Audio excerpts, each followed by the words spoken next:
ಈ ಶ್ರೀನಿವಾಸ ಬಂದ ಮೇಲೆ ಕಂಡ್ರಿ ಇಂಥ ದೊಡ್ಡ ದೊಡ್ಡ ಕಾರ್ಯಕ್ರಮಗಳಿಗೆ ಸಮಾರಂಭನ ಯಾರೂ ಮಾಡಿರಲಿಲ್ಲ ಇದುವರೆಗೂ. ಈಗ ಇವತ್ತು ಒಳ್ಳೆ ಅದ್ದೂರಿಯಾಗಿ ನೆಲಮಂಗಲ ತುಂಬನೂ ಪ್ರಚಾರ ನಡೀತಾ ಇದೆ. ಮೂಲೆಯಿಂದ ಎಲ್ಲ ಜನಗಳು ಬಂದು ಸೇರ್ತಾವೆ.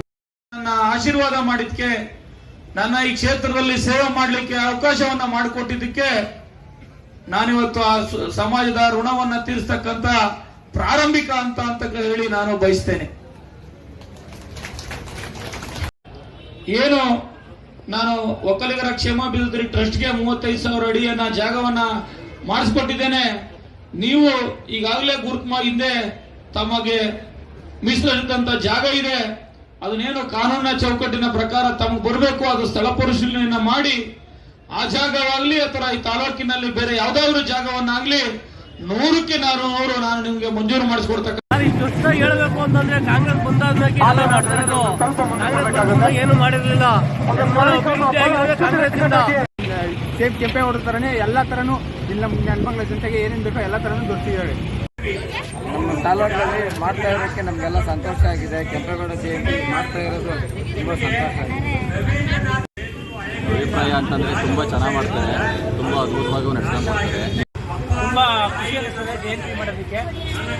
ಎಲ್ಲ ಒಂದು ಸಮುದಾಯದವರು ಎಲ್ಲರೂ ಸೇರ್ಕೊಂಡು ಅದ್ದೂರಿಯಾಗಿ. ಬೆಂಗಳೂರಿನಲ್ಲಿ ಆಶಯ ಇವತ್ತು 1.5 ಕೋಟಿಗೂ ಮೀರಿ ಬೆಂಗಳೂರಿನ ಜನಸಂಖ್ಯೆ ಏನು ಬೆಳೆದಿದೆ, ಎಲ್ಲ ಸುಖ ಶಾಂತಿ ನೆಮ್ಮದಿಯಿಂದ ಜೀವನವನ್ನ ಏನ್ ಮಾಡ್ತಾ ಇದ್ದಾರೆ.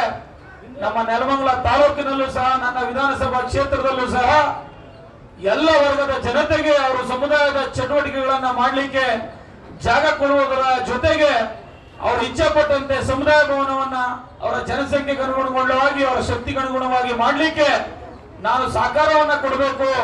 ಅದನ್ನ ಕೆಂಪೇಗೌಡರ ಜಯಂತಿ ದಿನದಿಂದ ನಾನು ಪ್ರಾರಂಭ ಮಾಡಬೇಕು ಅಂತ ತೀರ್ಮಾನ ಮಾಡಿ ಇವತ್ತು ಮೊದಲಿಗೆ 12.5 ಕೋಟಿ ಅನುದಾನದಲ್ಲಿ ಈ ವರ್ಷ 2.5 ಕೋಟಿ ಅನುದಾನ ಒಕ್ಕಲಿಗರ ಭವನ ಅಥವಾ ಕೆಂಪೇಗೌಡರ ಭವನ ಯಾವ್ದಾದ್ರು ನೀವು ಹೆಸರನ್ನ ಇಡಿ, ಆ ಭವನಕ್ಕೆ ನಾನು ನನಗೆ ಅಭಿವೃದ್ಧಿಗೆ ನೀಡ್ತಕ್ಕಂಥ, ತಾಲೂಕಿನ ಅಭಿವೃದ್ಧಿಗೆ ನೀಡ್ತಕ್ಕಂಥ ಅನುದಾನದಲ್ಲಿ ಈ ವರ್ಷ 2.5 ಕೋಟಿ, ಮುಂದಿನ ವರ್ಷ 2.5 ಕೋಟಿ, 5 ಕೋಟಿ ರೂಪಾಯಿಗಳ ಅನುದಾನವನ್ನ ನಾನು ಕೊಡ್ಲಿಕ್ಕೆ ಇವತ್ತು ಕೆಂಪೇಗೌಡರ ಭವನಕ್ಕೆ ತೀರ್ಮಾನ ಮಾಡಿದ್ದೇನೆ.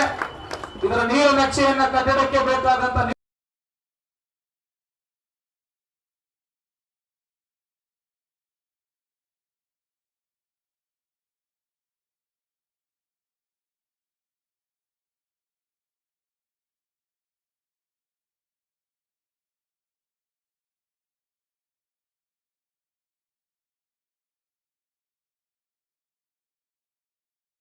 ಶ್ರಮಿಸುತ್ತಿರುವಂತಹ ಶಾಸಕರಿಗೆ ಕೆಂಪೇಗೌಡ ರತ್ನ ಪ್ರಶಸ್ತಿಯನ್ನ ನೀಡುವ ಮೂಲಕ ತಾಲೂಕು ಆಡಳಿತದಿಂದ ವಿಶೇಷವಾಗಿ ಗೌರವ ಸಲ್ಲಿಸಲಾಗಿದೆ.